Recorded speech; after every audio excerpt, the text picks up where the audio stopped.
চেনেলটোলৈ সকলোকে স্বাগতম জনাইছোঁ। তো আজি মই বনাম কলডিলৰ লগত মুৰ্গী মাংসৰ এখন জালুকীয়া তৰকাৰী।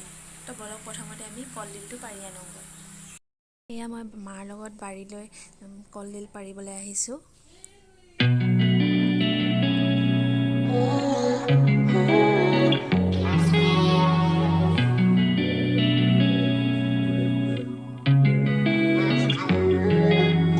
কলডিলটো এতিয়া সৰি পৰিলে এইটো লৈ যায়, এতিয়া আমি বনামগৈ।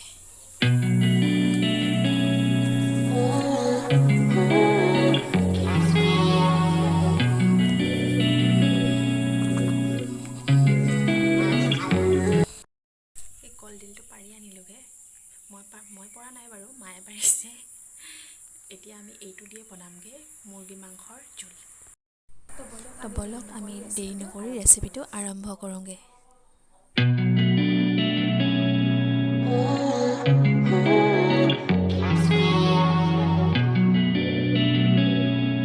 পাৰি অনা কলডিলটো এতিয়া ধুনীয়াকৈ কাটি ল'ম। মোক মায়ে কাটি হেল্প কৰি দিছে।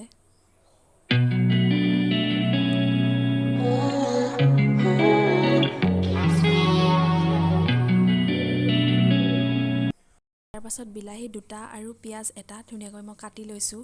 আদা নহৰু খুন্দি লৈছোঁ। তেজপাত 2 খিলা লৈ লৈছোঁ। ইলাচি ডালচেনি লং কেইটামান লৈ লৈছোঁ।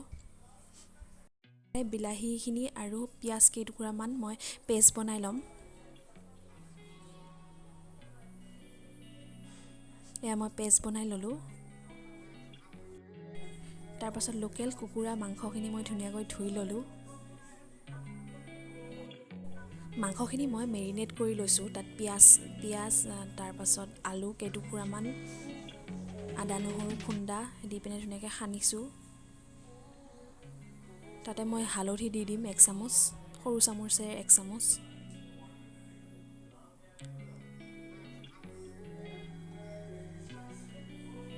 জিৰা গুড়ি 1 চামুচ দিছোঁ, 1 চামুচ মানে আধা চামুচ দিছোঁ।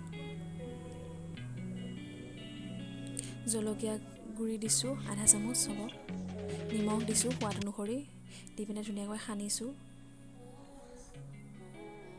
তাতে মই কেঁচা মিঠাতেল অলপ দি দিছোঁ। কেৰাহীখন গৰম কৰি তাত মিঠাতেল দিছোঁ।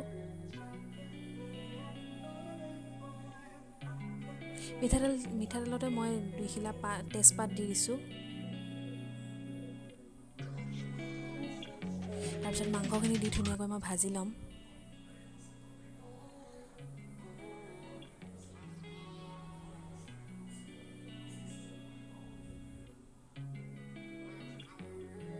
ভালদৰে ভাজ খোৱাৰ পাছত মই ইয়াতে পেষ্টখিনি দি দিম আৰু।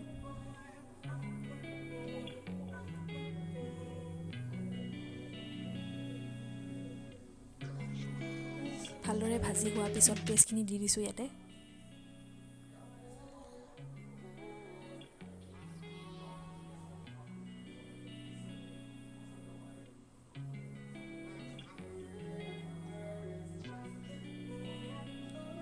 তাৰপাছত বাকী থকা আদা নহৰু খুন্দাখিনি দি দিছোঁ, দি পিনে আকৌ ভালদৰে ভাজি ল'ম।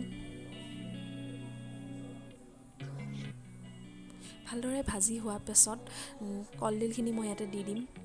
মই গোটেইখিনি কলডিল ইউজ কৰা নাই, 1 বাতি কৰিছোঁ।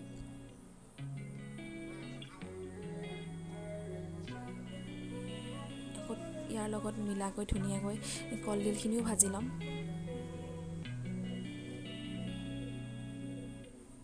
কলডিলখিনি ভাজি অলপ ভাজা হোৱাৰ পাছত ঢাকি দিম। 5 মিনিটৰ পিছত ঢাকন উদঙাই পেলাই আকৌ এবাৰ হাতাৰে ধুনীয়াকৈ লৰাই দিম। এয়া দেখিছে তেল ওলাই আহিছে ধুনীয়াকৈ, ভাজি হৈ গ'ল। ইয়াতে মই পানী দিছোঁ 1 বাতি।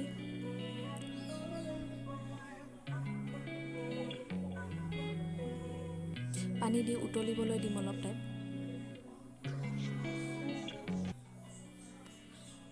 অলপ উতলাৰ পাছত ঢাকন দি দিম। 5 মিনিটৰ পিছত আকৌ ঢাকন উদঙাই চাইছোঁ।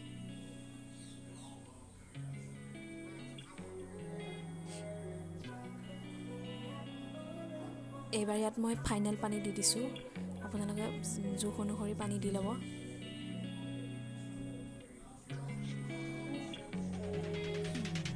মই ঢাকি দিছোঁ, পানীখিনি শুকাবলৈ দিম। তাৰপিছত 10 মিনিটমানৰ পাছত উদঙাই চাইছোঁ, তাতে মই জালুকৰ গুড়া দি দিছোঁ।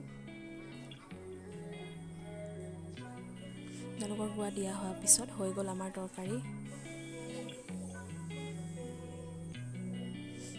চাওক কিমান ধুনীয়া হৈছে, খাবলৈ খুব ধুনীয়া হৈছিল। এবাৰ ট্ৰাই কৰি চাব। আৰু যদি মোৰ ৰেচিপিটো ভাল লাগিলে প্লিজ এটা লাইক কৰি দিব। ভিডিঅ'টো চোৱাৰ বাবে অশেষ ধন্যবাদ।